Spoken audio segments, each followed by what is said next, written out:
Go through? Well, you could have said something.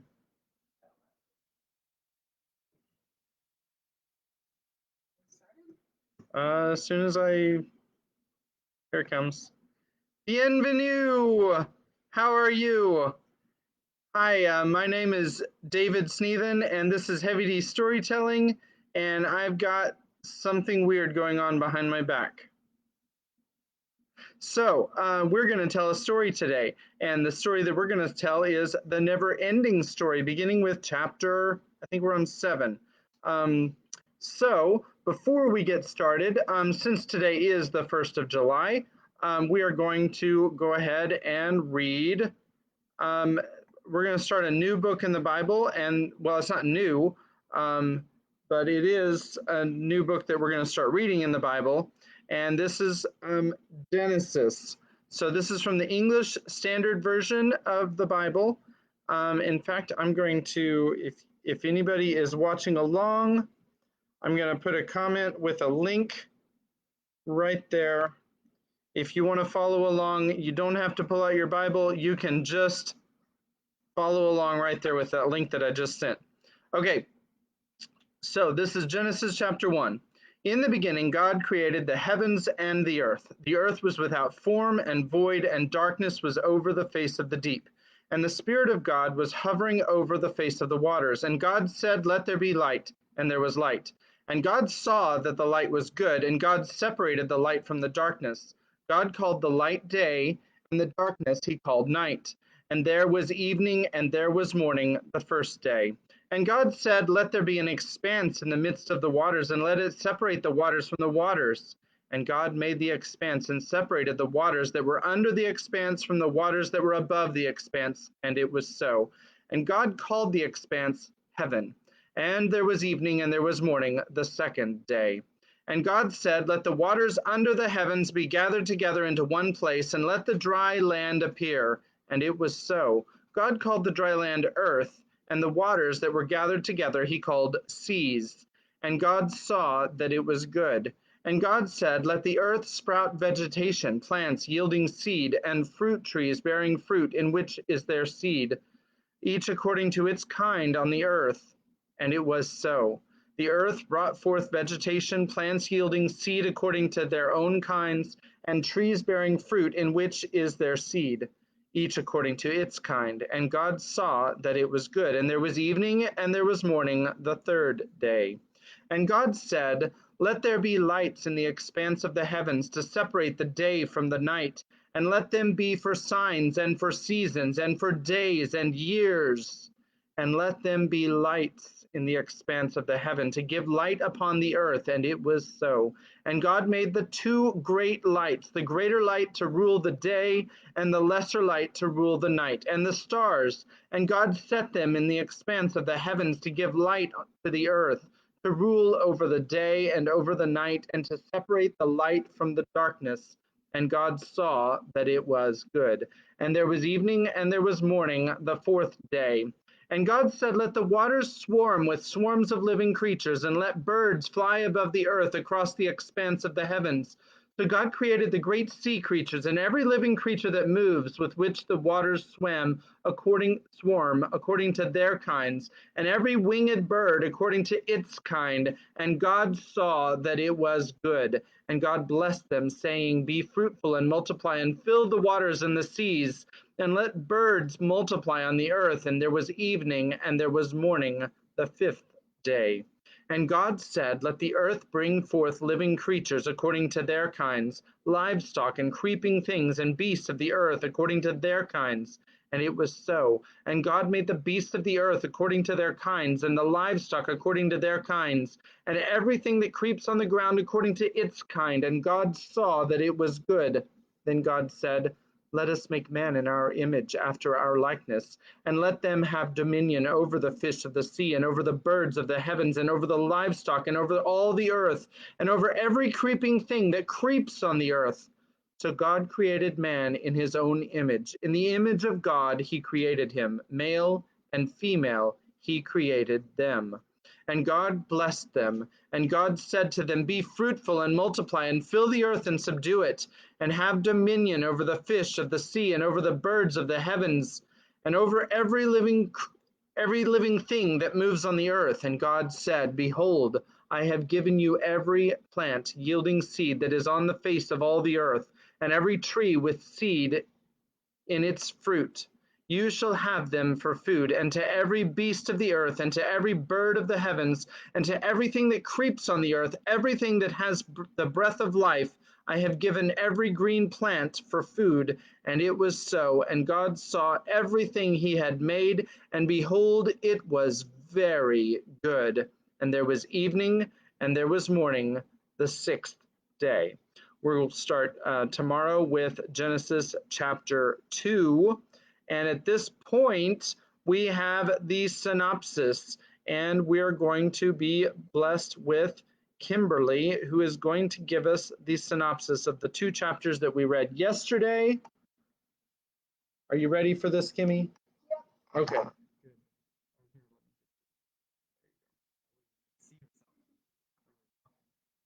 So what happened in yesterday's chapters is, well, Atreyu, he woke up and he found out that He was in heaven? no, no, Dad, you're only making it longer. Oh, okay. So what happened was a few people, um, I think they were like a kind of dwarf gnome. That's what it was, a gnome, a kind of gnome. Um, no, they were very short. But what happened? Grr. Oh, So what happened was, one of them, I forget her name. I keep forgetting the names. One of them treated the luck dragon and Atreyu's wounds. The luck dragon, what happened was he overheard what Yugramu, I can't say it right. Overheard what Yugramu said to Atreyu, and basically wished him away to where Atreyu went. So then they both got cured. Okay. So I couldn't remember right. So So weird. So Yurgle, she treated the wounds and made them feel a lot better. And as soon as the tree said he was fine, she said, Perfect. Off to Ingework you go. No, she was like, she said to Ingework, it's your turn when I say it's your turn. And she said to Atreyu when he said he was fine, that if he was fine right now, she would think that his arms weren't working right. Or something along the lines of that. I don't know. But anyway, then what happened was, um,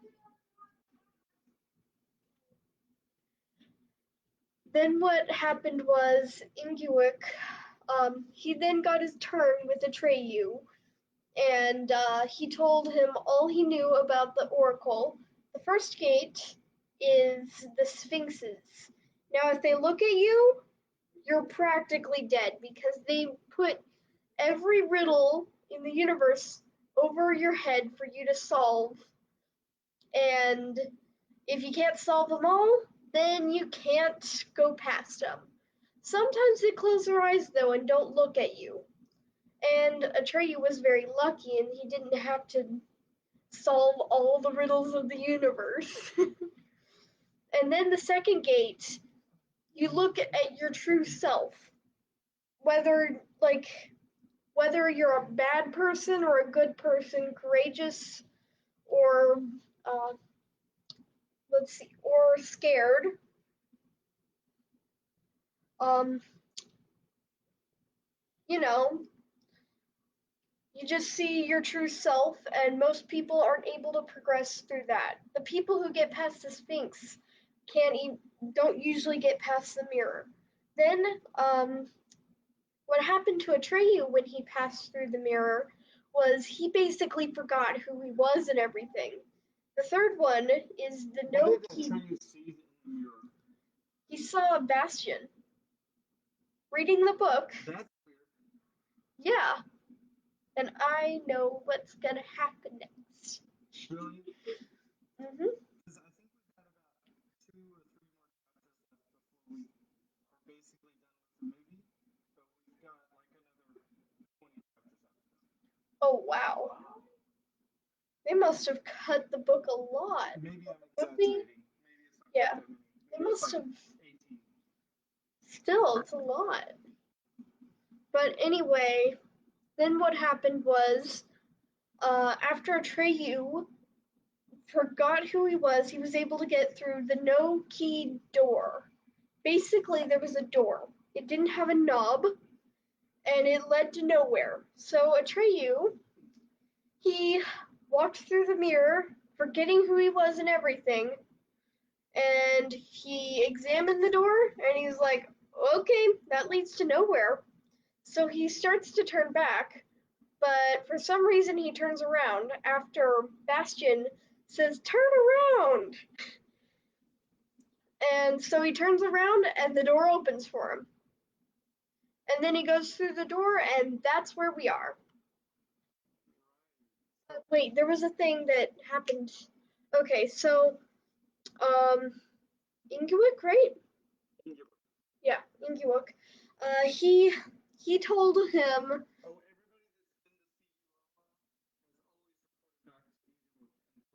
No, they didn't tell him anything about the Oracle.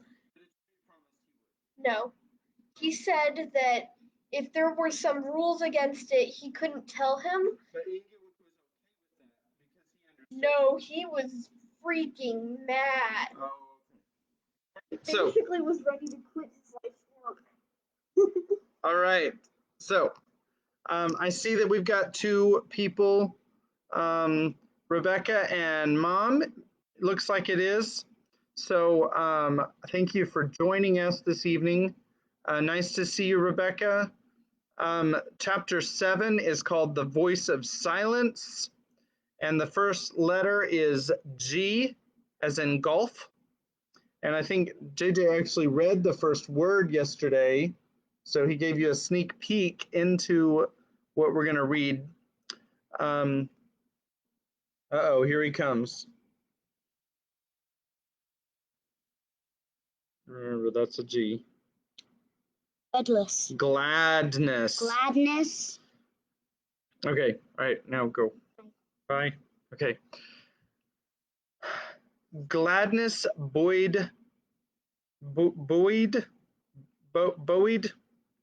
How do you say that word? Buoy, like a buoy in the ocean, or a buoy in the ocean, but it's a verb. So buoyed, it's a past tense verb. So however you say that word. Gladness buoyed Atreyu's heart as he strode into the forest of columns, which cast black shadows in the bright moonlight. In the deep silence that surrounded him, he barely heard his own footfalls. He no longer knew who he was or what his name was, how he had got there, or what he was looking for. He was full of wonder, but quite undismayed. The floor was made of mosaic tiles showing strange ornamental designs or mysterious scenes and images. Atreyu passed over it, climbed broad steps, came to a vast terrace, descended another set of steps, and passed down a long avenue of stone columns. He examined them one after another, and it gave him pleasure to see that each was decorated with different signs and symbols. Farther and farther he went from the no-key gate. At last, when he had gone heaven knows how far, he heard a hovering sound in the distance and stopped to listen. The sound came closer. It was a singing voice, but it seemed very, very sad, almost like a sob at times. This lament passed over the columns like a breeze, then stopped in one place, rose and fell, came and went, and seemed to move in a wide circle around Atreyu. He stood still and waited. Little by little, the circle became smaller, and after a while, he was able to understand the words the voice was singing. Oh, nothing can happen more than once, but all things must happen one day. Over hill and dale, over wood and stream, my dying voice will blow away. Atreyu turned in the direction of the voice, which darted fitfully among the columns, but he could see no one. "Who are you?" he cried. The voice came back to him like an echo. "Who are you?" Atreyu pondered. "Who am I?" he murmured. "I don't know. I have a feeling that I once knew, but does it matter?" The singing voice answered, "If questions you would ask of me, you must speak in poetry. For rhymeless talk that strikes my ear, I cannot hear." Atreyu hadn't much practice in rhyming. This would be a difficult conversation, he thought, if the voice only understood poetry. He racked his brains for a while, then he came out with, "I hope it isn't going too far, but could you tell me who you are?" This time the voice answered at once, "I hear you now. Your words are clear. I understand as well as hear." And then, coming from a different direction, it sang, "I thank you, friend, for your good will. I'm glad that you have come to me. I am Eulala, the voice of silence, in the palace of deep mystery." Atreyu noticed that the words rose and fell, but was never wholly silent. Even when it sang no words or when he was speaking, a sound hovered in the air. For a time it seemed to stand still, and then it moved slowly away from him. He ran after it and asked, "Oh, Eulala, tell me where you are hid. I cannot see you, and so I wish I did." Passing him by, the voice breathed into his ear, "Never has anyone seen me, never do I appear. You will never see me, and yet I am here." "Then you're invisible?" he asked.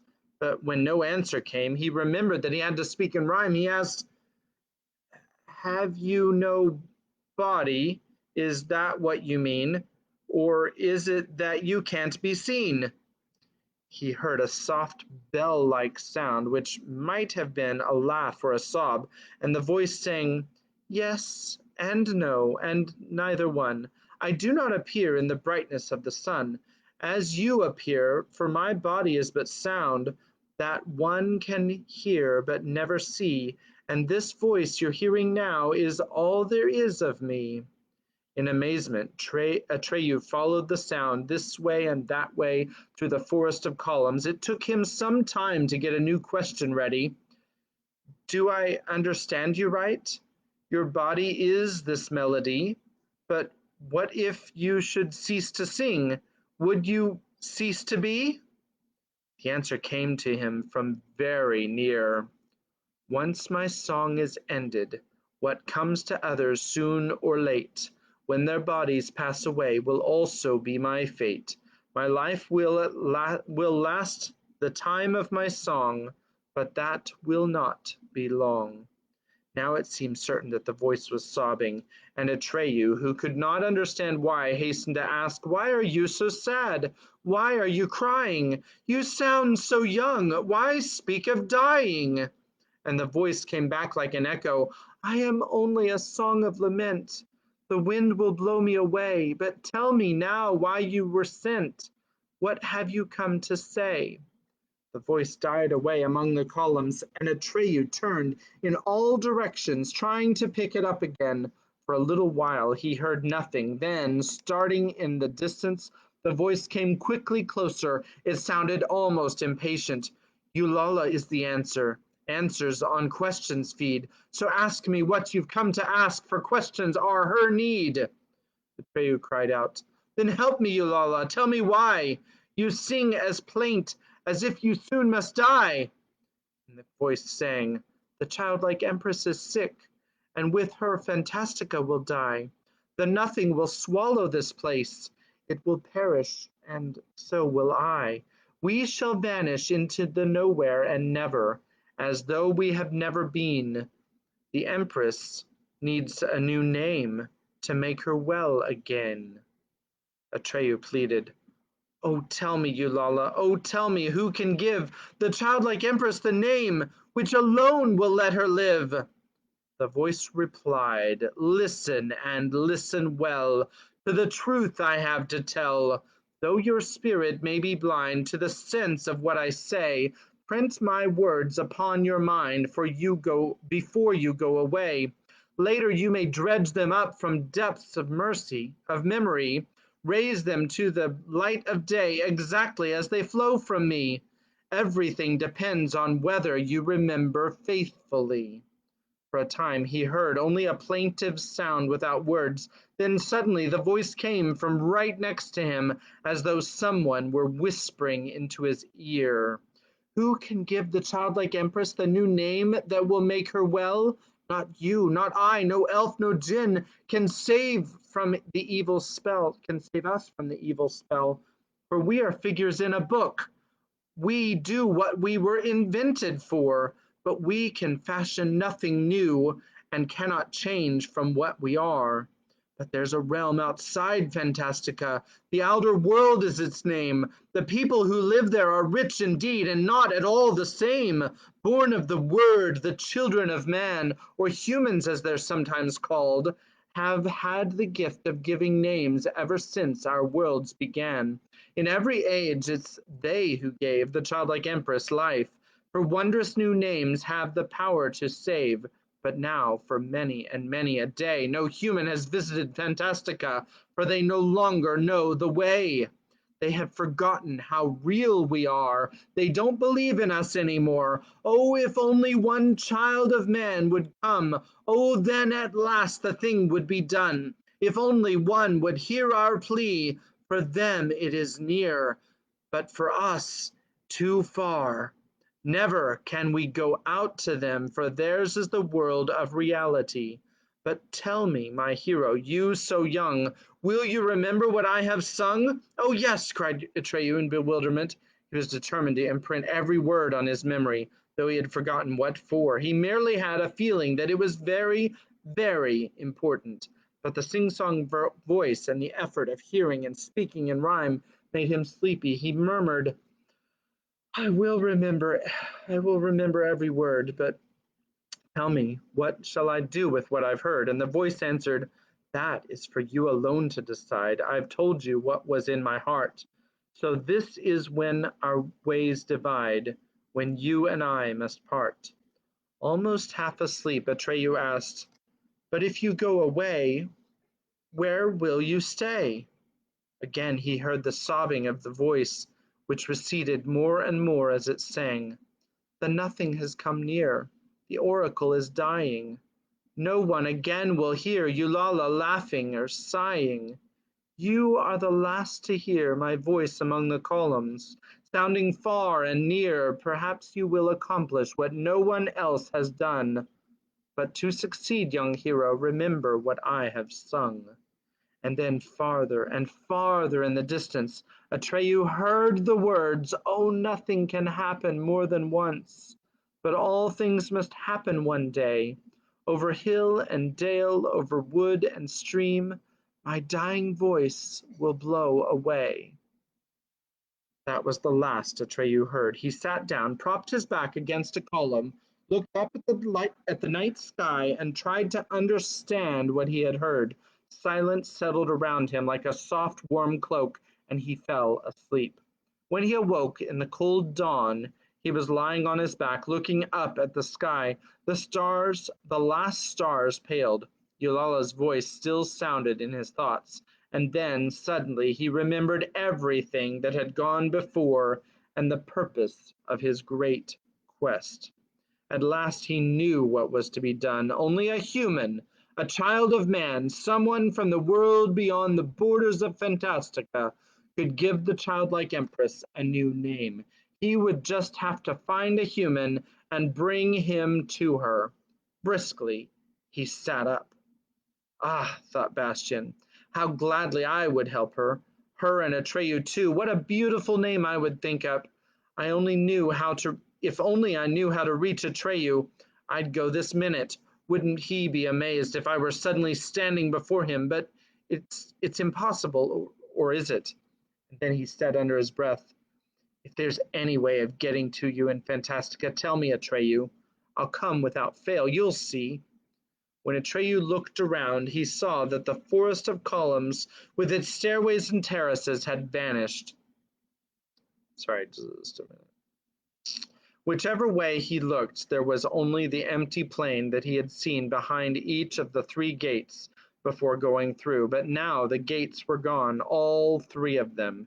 He stood up and again looked in all directions. It was then that he discovered in the middle of the plain a patch of nothing like those he had seen in the howling forest. But this time it was much nearer. He turned around and ran the other way as fast as he could. He had been running for some time when he saw far in the distance a rise in the ground, and he thought it might be the stony rust-red mountains where the great Riddle Gate was. He started toward it, but he had a long way to go before he was close enough to make out any details. Then he began to have doubts. The landscape looked about right, but then there was no gate to be seen, and the stones were not red, but dull gray. Then, when he had gone much farther, he saw two great stone pillars with a space between them. The lower part of the gate, he thought, but there was no arch above it. What had happened? Hours later, he reached the spot and discovered the answer. The great stone arch had collapsed and the sphinxes were gone. Treyu threaded his way through the ruins, then climbed to the top of a stone pyramid and looked out, trying to locate the place where he had left the Nilmix and the Luck Dragon, or had they fled from the Nothing in the meantime? At last he saw a tiny flag moving this way and that behind the balustrade of Inguok's observatory. Atreyu waved both arms, cupped his hands around his mouth, and shouted, "Ho! Are you still there?" The sound of his voice had hardly died away when a pearly white luck dragon rose from the hollow where the gnomes had their cave and flew through the air with lazy, sinuous movements. He must have been feeling playful, for now and then he turned over on his back and looped the loop so fast that he looked like a burst of white flame, and then he landed not far from the pyramid where Atreyu was standing. When he propped himself on his forepaws, he was so high above Atreyu that to bring his head close to him, he had to bend his long, supple neck sharply downward, rolling his ruby-red eyeballs for joy, stretching his tongue far out of his wide-open gullet. He boomed in his bronze bell voice, "Atreyu, my friend and master, so you've finally come back. I'm so glad. We had almost given up hope, the gnomes, that is, not I." "I'm glad too," said Atreyu. "But what has happened in this one night?" "One night!" cried Falkor. "Do you think it's only been one night? You're in for a surprise. Climb on, I'll carry you." Atreyu swung himself up on the enormous animal's back. It was his first time aboard a luck dragon, and though he had ridden wild horses and was anything but timid, this first short ride through the air took his breath away. He clung fast to Falcor's flowing mane, and Falcor called back with a resounding laugh, "You'll just have to get used to it." "At least," Atreyu called back, gasping for air, "you seem to be well again." "Pretty near," said the dragon. "Not quite." Then they landed outside the gnome's cave, and there, in the entrance, were Ingeborg and Jurgel waiting for them. Ingeborg's tongue went right to work. "What have you seen and done? Tell us about it. Those gates, for instance. Do they bear out my theories? And who or what is you la la?"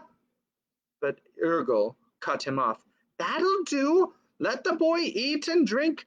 What do you think I've cooked and baked for? Plenty of time for your idle curiosity." Atreyu climbed down off the dragon's back and exchanged greetings with the gnomes. Again, the little table was set with all sorts of delicacies and a steaming pot of herb tea. The clock in the belfry struck 5. Bastian thought sadly of the 2 chocolate nut bars that he kept in his bedside table at home, in case he should be hungry at night. If he had suspected that he would never go back there, he could have brought them along as an iron ration. An iron ration, lovely. But it was too late to think of that now. Falkor stretched out in the little gully in such a way that his huge head was near Atreyu and he could hear everything.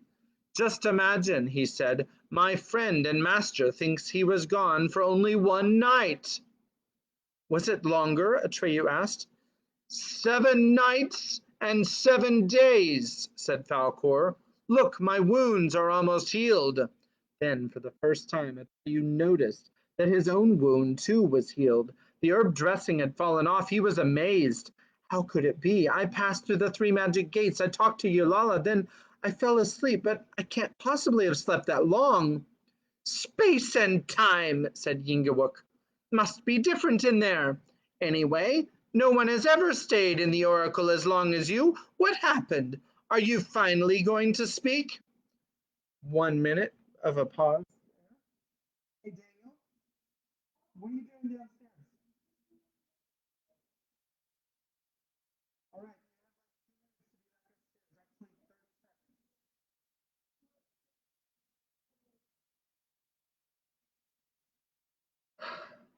this pause brought to you by Be Quiet.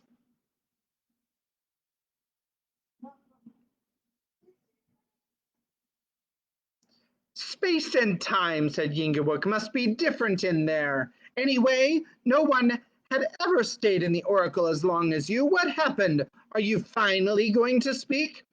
"First," said Atreyu, "I'd like to know what has happened here." "You can see for yourself," said Ingeborg. "The colors are all fading. Everything is getting more and more unreal.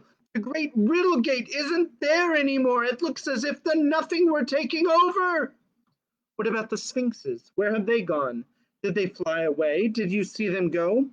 "We saw nothing," Ingeborg lamented. "We hoped you could tell us something." Suddenly the stone gate was in ruins, but none of us. Oh, sorry. There's no quotes here, but this is a quotation.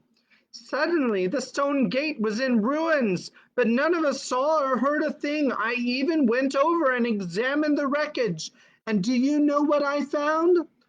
Fragments are as old as the hills and overgrown with gray moss, as if they had been lying there for hundreds of years, as if the great riddle gate had never existed." "It was there, though," said Atreyu under his breath, "because I went through it. And then I went through the magic mirror gate and the no key gate." Then Atreyu reported everything that had happened to him. Now he remembered every last detail.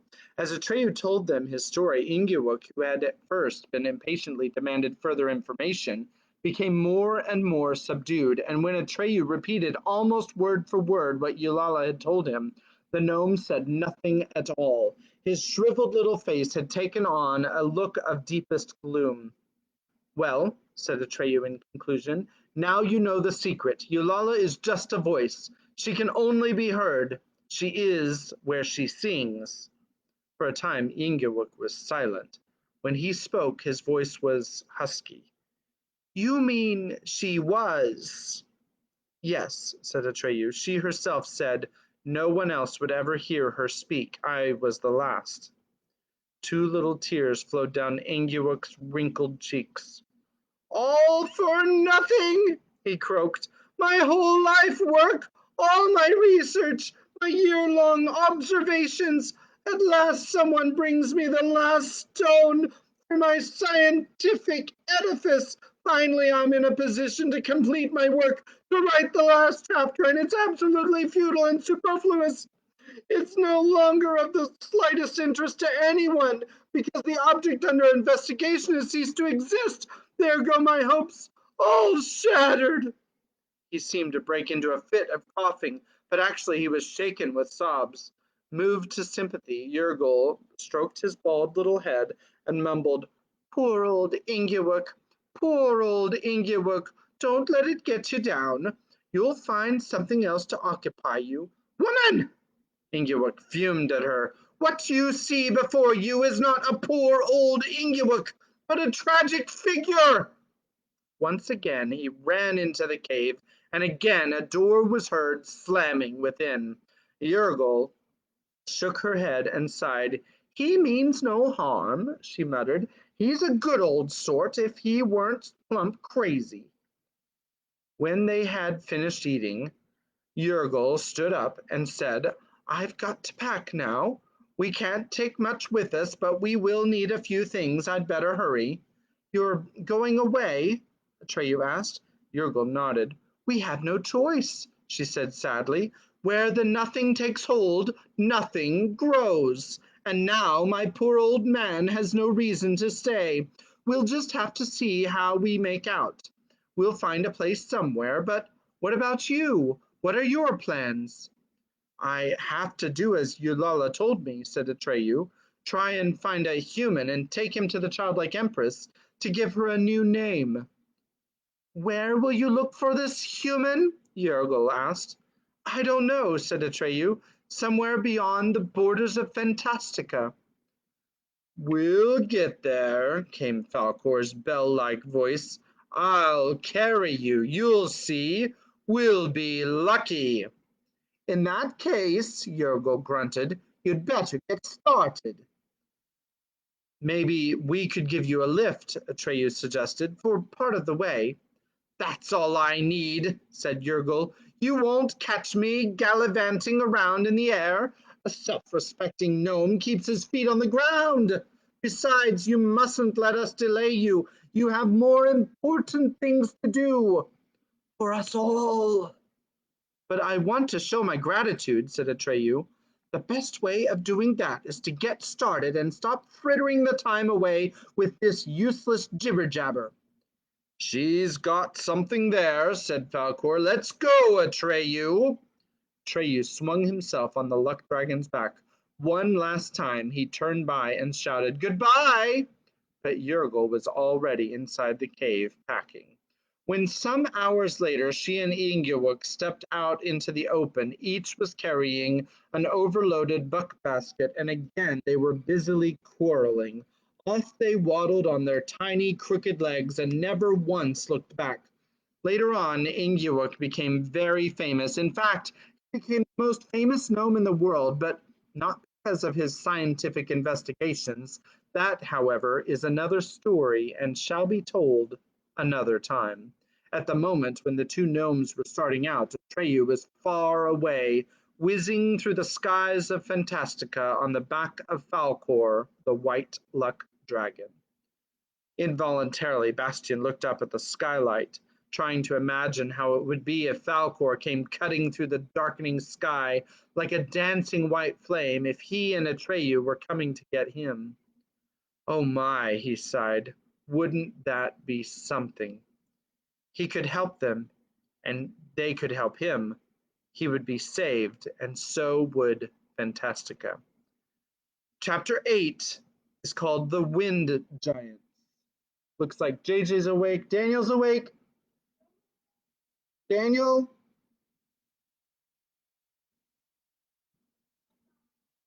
One minute.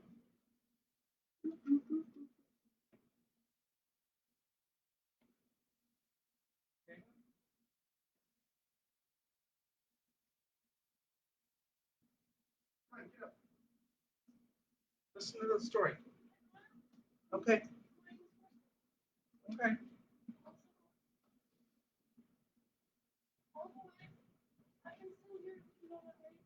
No, I don't know. All right. Chapter 8, The Wind Giants. The first letter is H. All right. I'm just going to look and see how long it is real fast. Okay, and that's 9. Okay. I think this is another chapter that's not really in the book, or in the movie, I mean. Okay, chapter 8, like I said, the Wind Giants. High in the air rode Atreyu, his red cloak flowing behind him. His blue-black hair fluttered in the wind. With steady, wave-like movements, Falcor, the white luck dragon, glided through the mist and tatters of clouds. Up and down and up and down and up and down. How long had they been flying? For days and nights and more days. Atreyu had lost track. The dragon had the gift of flying in his sleep.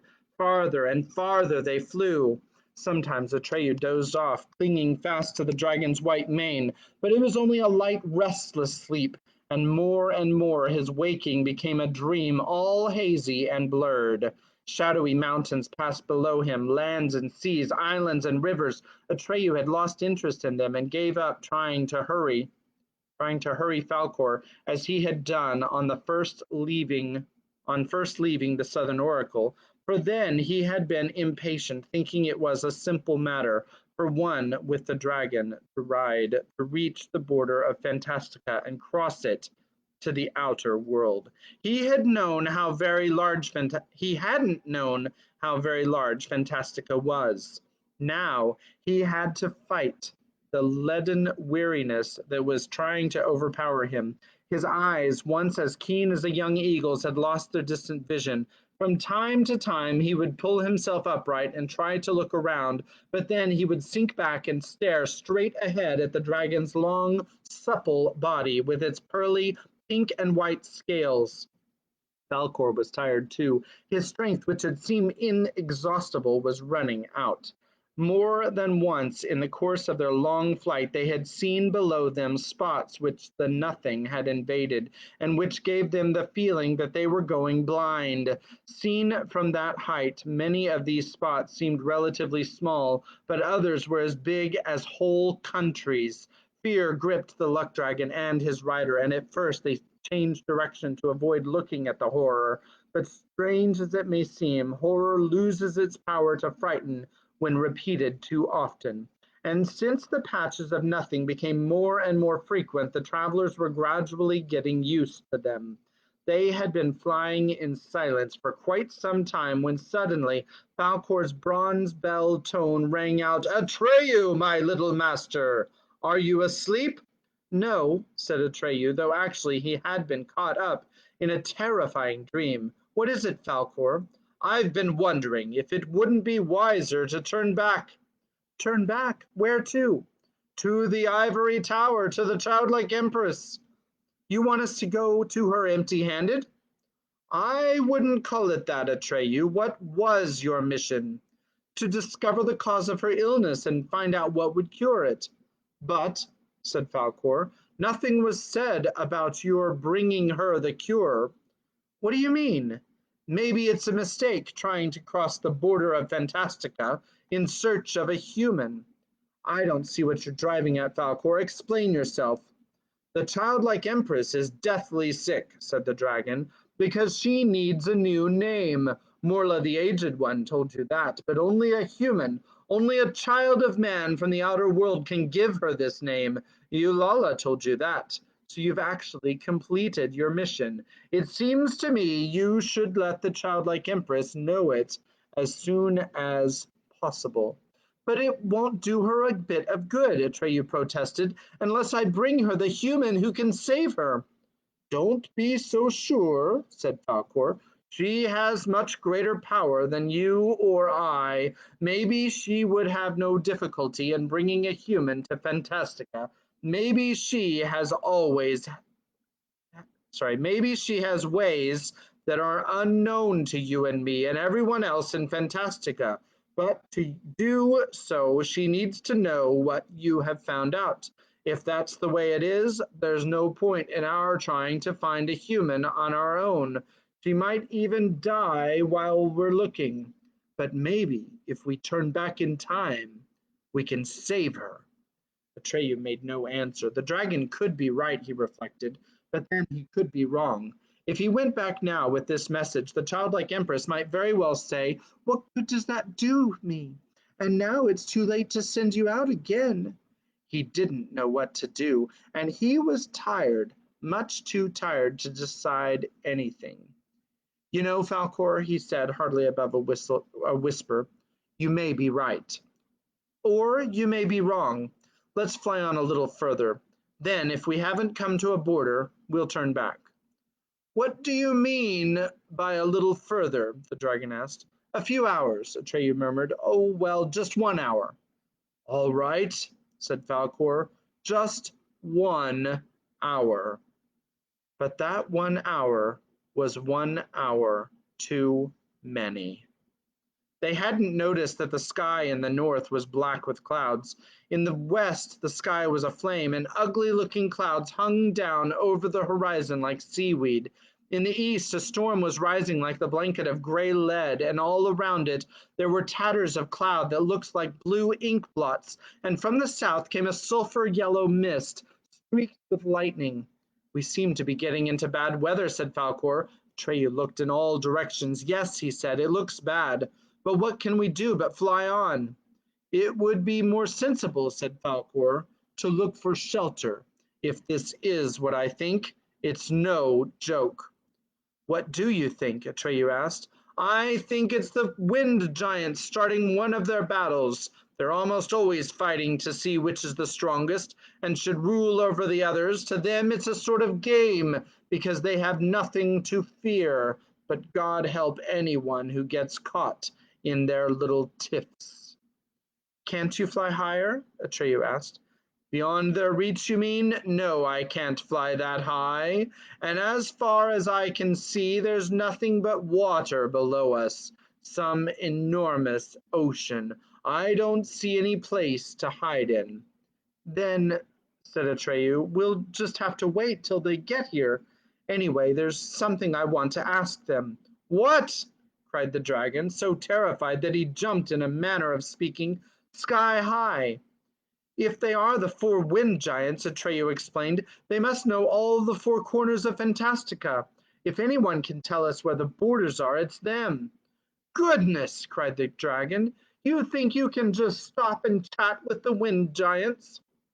What are their names?" "The one from the north," said Falkor, "is called Lear. The one from the east is Barrio. The one from the south is Shirek. And the one from the west is Maestril. But tell me, Atreyu, what are you? Are you a little boy or a bar of iron? How come you're not afraid?" "When I passed through the Sphinx's gate," Atreyu replied, "I lost all my fear. And besides, I'm wearing the emblem of the childlike empress. Everyone in Fantastica respects it. Why shouldn't the wind giants?" "Oh, they will," cried Falkor, "they will. But they're stupid, and nothing can make them stop fighting one another. You'll see." Meanwhile, the storm clouds from all four directions had converged. It seemed to Atreyu that he was at the center of a huge funnel which was revolving faster and faster, mixing the yellow sulfur, the sulfur yellow, the leaden gray, the blood red, and the deep black all together. He and his white dragon were spun about in a circle like a matchstick in a great whirlpool, and then he saw the wind giants.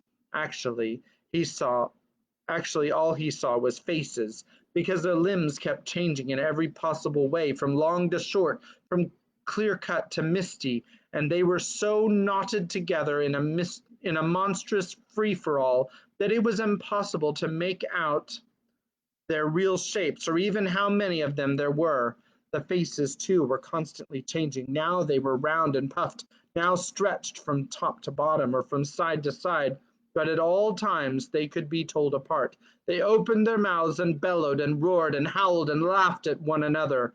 They didn't even seem to notice the dragon and his rider, who were gnats in comparison to the wind giant.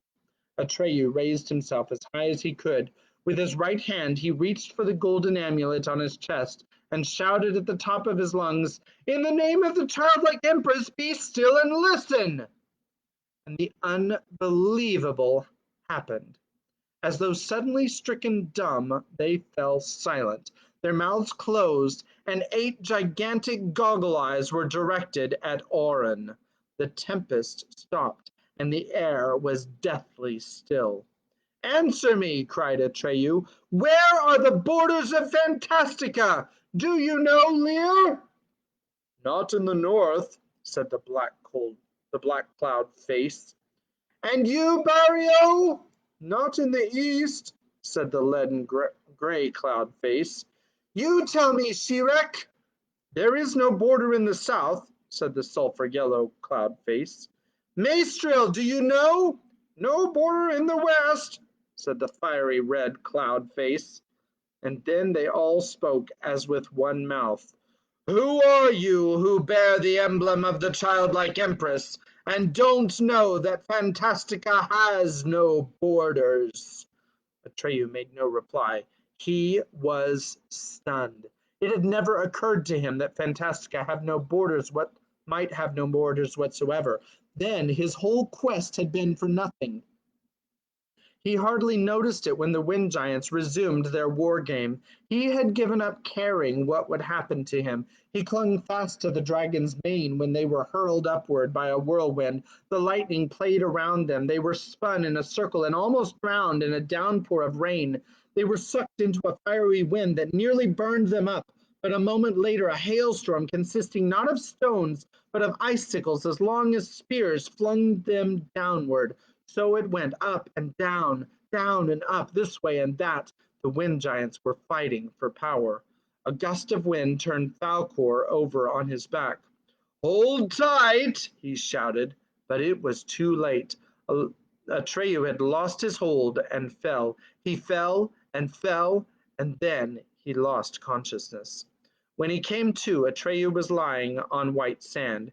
He heard the sound of the waves, and when he looked around, he saw that he had been washed up on a beach. It was gray. It was a gray, foggy day, but there was no wind.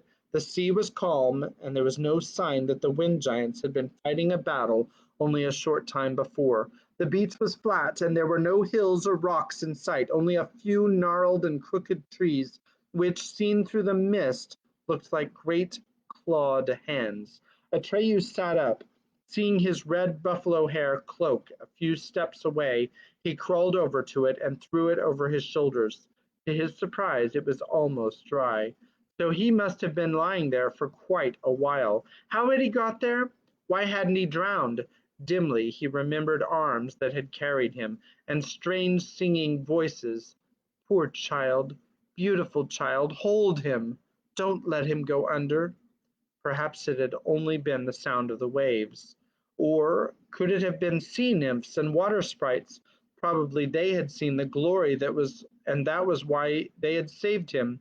Involuntarily, he reached for the amulet. It was gone. There was no chain around his neck. He had lost the gem. Falkor! He shouted as loud as he could. He jumped up and ran back and forth, shouting in all directions, Falkor! Falkor, where are you? No answer came, only the slow, steady sound of the waves breaking against the beach. Heaven only knew where the wind giants had driven the white dragon. Maybe Falkor was looking for his little master in an entirely different place, miles and miles away. Maybe he wasn't even alive. No longer was Atreyu a dragon rider, and no longer was he the childlike empress's messenger. He was only a little boy, and all alone. The clock in the belfry struck 6. By then it was dark outside. The rain had stopped. Not a sound to be heard. Bastian stared into the candle flames. Then he gave a start. The floor had creaked. He thought he heard someone breathing. He held his breath and listened, except for the small circle of light shed by the candles. It was dark in the big attic. Didn't he hear soft steps on the stairs? Hadn't the handle of the attic door moved ever so slowly? Again the floor creaked. What if there were ghosts in this attic? Nonsense, said Bastian, none too loudly. There's no such thing. Everyone knows that. Then why were there so many stories about them? Maybe all the people who say ghosts don't exist are just afraid to admit that they do. Atreyu wrapped himself up tight in his red cloak, for he was cold, and started inland. The country, as far as he could see through the fog, was flat and monotonous. The only change he noticed as he strode along was the appearance among the stunted trees of bushes which looked as if they were made of rusty sheet metal and were almost as hard. You could easily hurt yourself brushing against them if you weren't careful. About an hour later, Atreyu came to a road paved with bumpy, irregularly shaped stones. Thinking it was bound to lead somewhere, he decided to follow it, but preferred to walk on the ground beside the bumpy paving stones.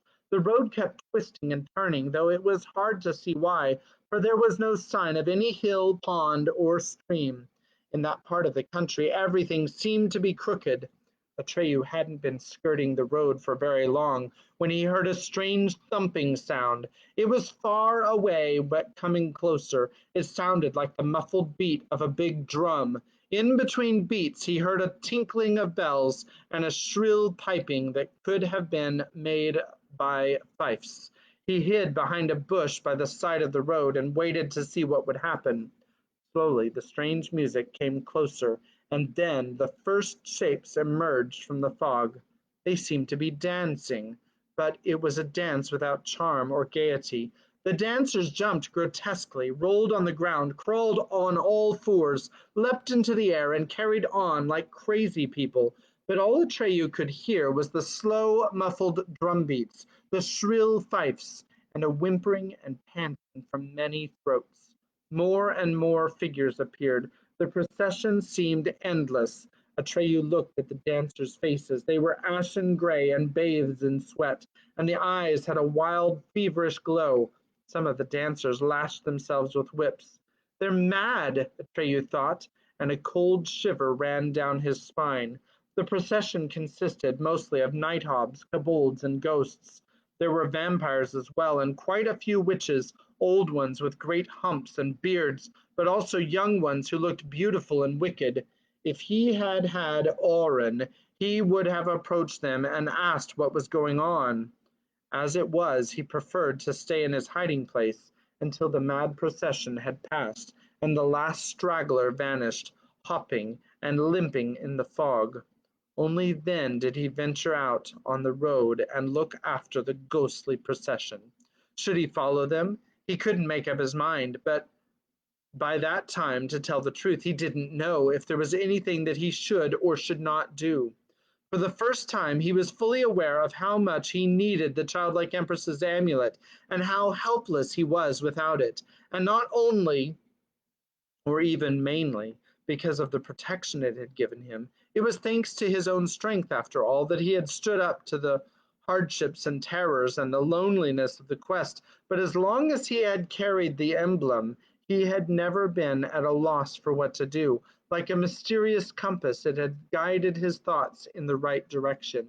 And now that he was changed, now that he had no secret power to lead him, now he had no secret power to lead him. He had no idea what to do, but he couldn't bear to stand there as though paralyzed. So he made himself follow the muffled drumming which could still be heard in the distance. While making his way through the fog, always careful to keep a suitable distance between himself and the last stragglers, he tried to put his thoughts in order.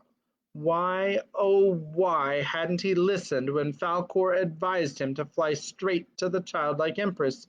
He would have brought her Eulala's message and returned the gem. Without Oren, and without Falkor, he would never be able to reach her. She would wait for him till her last moment, hoping he would come, trusting him to save her and Fantastica, but in vain. That in itself was bad enough, but still worse was what he had learned from the wind giants, that Fantastica had no borders. If there was no way of leaving Fantastica, then it would be impossible to call in a human from across the border, a human form across the border. Because Fantastica was endless, its end was inevitable.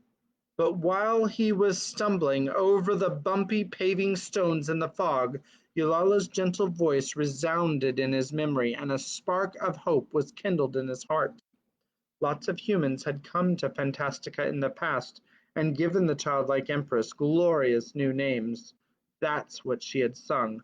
So there was a way from the one world to the other. For them it is near, but for us far. Never can we go out to them. Yes, those were Eulala's words. Humans, the children of man, had forgotten the way, but mightn't just one of them, a single one, remember? His own hopeless situation mattered little to Atreyu. What mattered was that a human should hear Fantastica's cry of distress and come to the rescue. as had happened many times before. Perhaps, perhaps one had already started out and was on his way. Yes, yes, Bastian shouted. Then, terrified of his own voice, he added more softly, I'd go and help you if I knew how. I don't know the way, Atreyu. I honestly don't. The muffled drum beats and the shrill piping had stopped. Without noticing it, Atreyu had come so close to the procession that he almost ran into the last stragglers. Since he was barefoot, his steps were soundless, but that wasn't why those creatures took no notice of him. He could have been stomping with hobnailed boots and shouting at the top of his lungs without attracting their attention. By the time the procession had broken up and the spooks were scattered over a large muddy field interspersed with gray grass. Some swayed from the side to side, others stood or sat motionless, but in all their eyes there was a feverish glow, and they were all looking in the same direction. Then Atreus saw what they were staring at in fascinated horror. On the far side of the field lay the Nothing. It was the self-same Nothing that he had seen from the bark troll's tree-top, or on the plain where the magic gates of the South Oracle had stood, or looking down from Falcor's back. But until then he had always seen it from a distance. This time it was close by.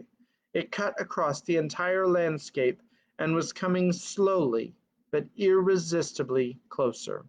Atreus saw the spooks in the field ahead of him were twitching and quivering. Their limbs were convulsed and their mouths were wide open as though they had wanted to scream or laugh, though not a sound came out of them. And then, all at once, like leaves driven by a gust of wind, they rushed toward the Nothing. They leapt, they rolled, they flung themselves into it. The last of the ghostly crowd had just vanished when Atreyu felt to his horror that his own body was beginning to take short, convulsive steps in the direction of the Nothing.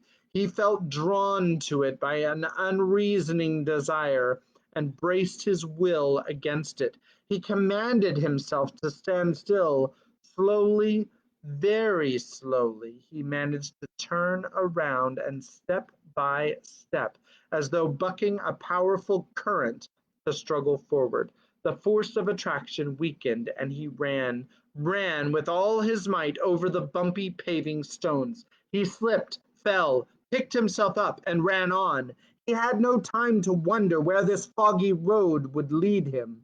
He followed the senseless twists and turns of the road until high, pitch-black ramparts appeared in the fog ahead of him. Behind them, several crooked towers jutted into the gray sky. The heavy wooden wings of the town gate were rotting away and hung loose on rusty hinges. Atreyu went in.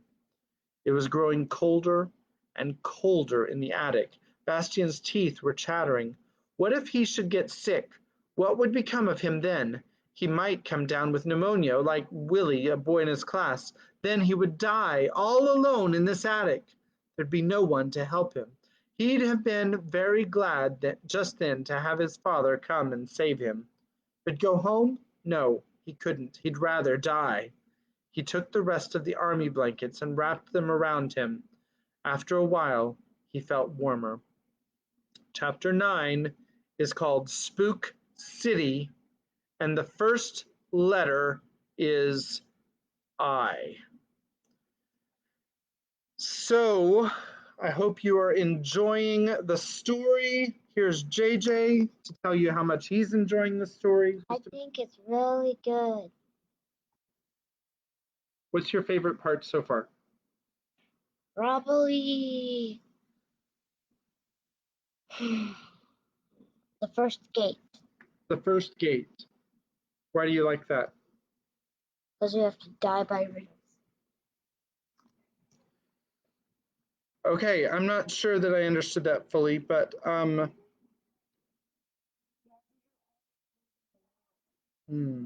by riddles. Got it.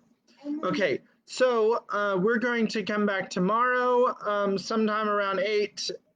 We're shooting for 8, but it's usually 8:15, 8:30 before we actually get started.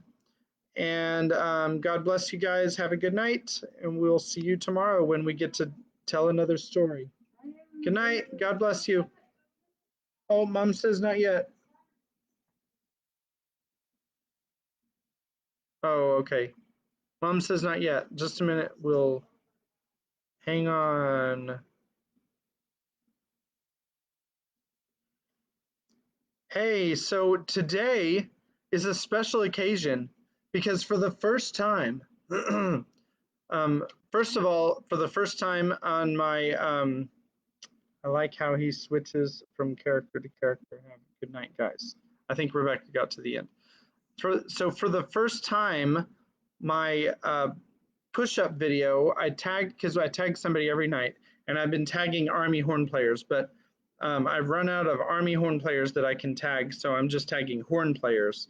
And I tagged somebody who I went to college with, Amy Dinwiddie, and she is in the Navy right now. And so I don't know if she's doing push-ups or not, but she liked my video. This is the first time that I tagged somebody that liked my video. So shout out to Amy Dinwiddie for liking my video. Thank you, and God bless you, and have a good night.